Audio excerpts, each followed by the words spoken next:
Hakim Pengadilan Negeri Bandung, Eman Sulaiman, diancam dilaporkan ke Komisi Yudisial. Buntut putusannya, mengabulkan pra-peradilan atas penetapan tersangka Peggy Setiawan beberapa lalu.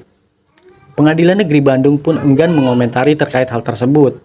Saat dikonfirmasi, Humas Pengadilan Negeri Bandung, Dali Yusra, enggan berkomentar terkait hal tersebut. Ia mengaku tengah sibuk dengan kegiatan pengawasan. Maaf, lagi ada pengawasan, ujar Dairus singkat Kamis 11 Juli 2024. Ia pun enggan berkomentar lebih jauh terkait hal itu, sebab tengah sibuk berkegiatan di Pengadilan Negeri Bandung. Sebelumnya, Ketua Hakim Pengadilan Pra-Peradilan Peggy Setiawan diancam akan dilaporkan ke KY.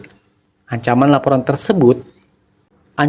tersebut beredar di media sosial oleh seseorang yang mengatasnamakan dirinya sebagai Ketua Kongres Pemuda Indonesia DKI Jakarta. Seperti diketahui, Eman Sulaiman mengabulkan gugatan pra-peradilan atas penetapan tersangka Peggy Setiawan pada Senin 8 Juli 2024 kemarin.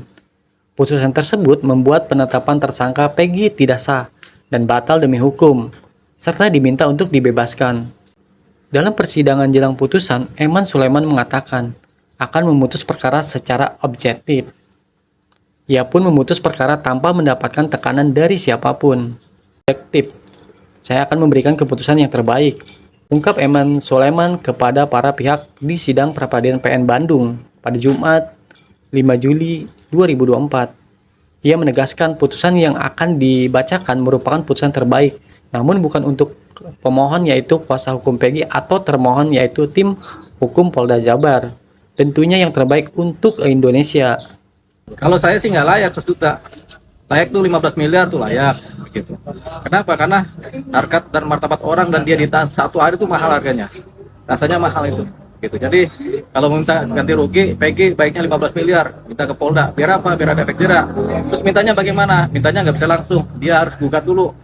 Supaya apa? Supaya nilainya masuk 15 miliar. Tapi kalau dia minta langsung ya paling 1 juta, 10 juta, 50 juta begitu. Yang kemampuan dari Polda aja atau kemampuan negara.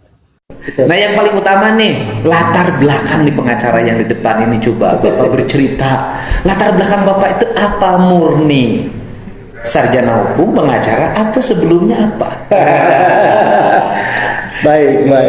Kan, jadi, ada malu nih saya cerita nih.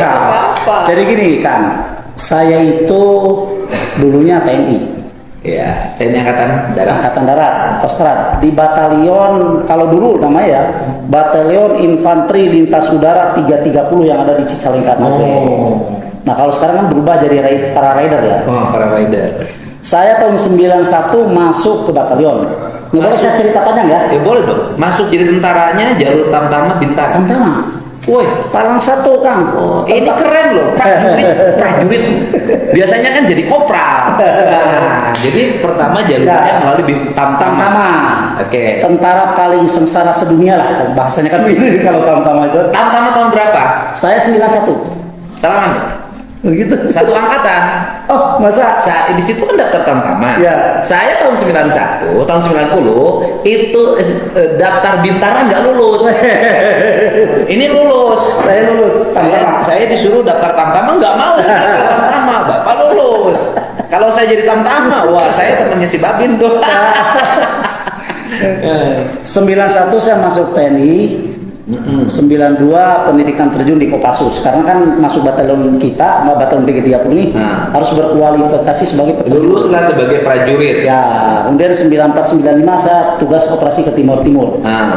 Alhamdulillah nih dengan Bapak Wakasan sekarang ini, itu danton saya waktu di Timur. Wakasan? Ya kita kenal baik. Letnan Jenderal Tandio.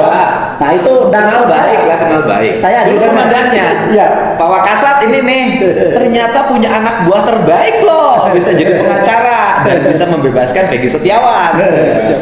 Tahun 96 saya bertugas dengan Pak Prabowo pembebasan sandera di Irian. Pernah jadi anak buah Pak Prabowo dong dalam pembebasan? Dalam pembebasan, betul. Kan itu Pak Prabowo komandannya. Pak Prabowo kan waktu itu kan Danjen Kopassus. Ya, Danjen Kopassus. Komandan Kopassus lah ya. Komandan Kopassus yang membebaskan. Ya, kan Kopassus itu kan dibantu oleh batalion kami. Oh, Bapak yang ikut operasi? Ya. Pembebasan sandera. Di Papua Di kan? Papua, di Mapenduma. Iya, iya, iya. Saya yang ambil sandra saya. Viral itu, jangan itu ya. Iya betul. Pak Prabowo yang gagah-gagahnya Pak Prabowo itu. Jadi Bapak yang ambil sandranya? Iya betul. Wah. Batalion 330 dibantu di backup dengan Kopassus. Ya. Maka pada saat itu Yang sandranya orang Inggris kan?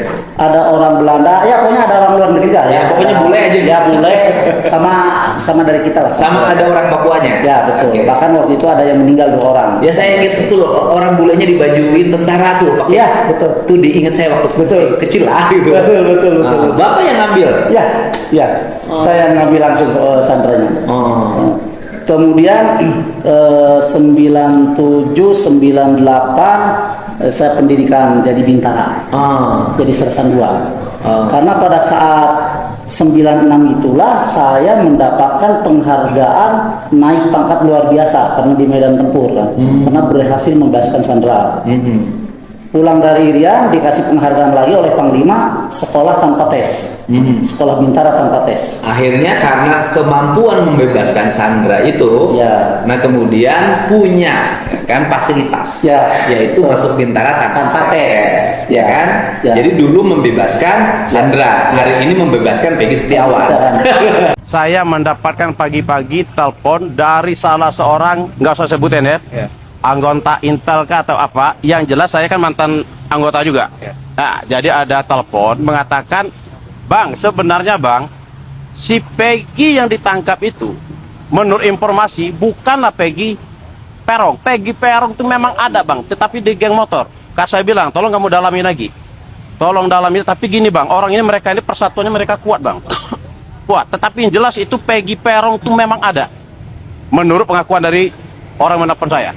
Disebutkan di mana nggak Pak orangnya? Disebutkan. Ya ada di seputaran Cirebon itulah. Makanya saya bilang agar aparat ini mencari informasinya sebenarnya. Kita kan banyak intelijen kita. Banyak loh. Bahkan saya pun sebenarnya kita siap. Kita cari, ayo kita sama-sama. Jangan sampai saya bilang, jangan sampai orang yang tidak.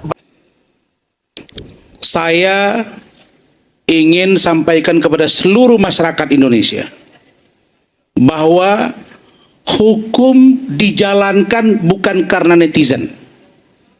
Hukum dijalankan bukan karena provokasi. Jadi kalau ada di sini pengacara yang mengatakan kalau dilaporkan Hakim Eman Sulaiman seluruh rakyat bergejolak, saya mau lihat gejolak seperti apa itu.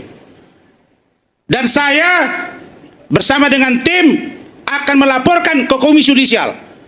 Kenapa? Karena itu hak saya untuk menilai apakah putusan hakim ini jalan atau tidak. Saya mau lihat sebergejolak apa masyarakat Indonesia.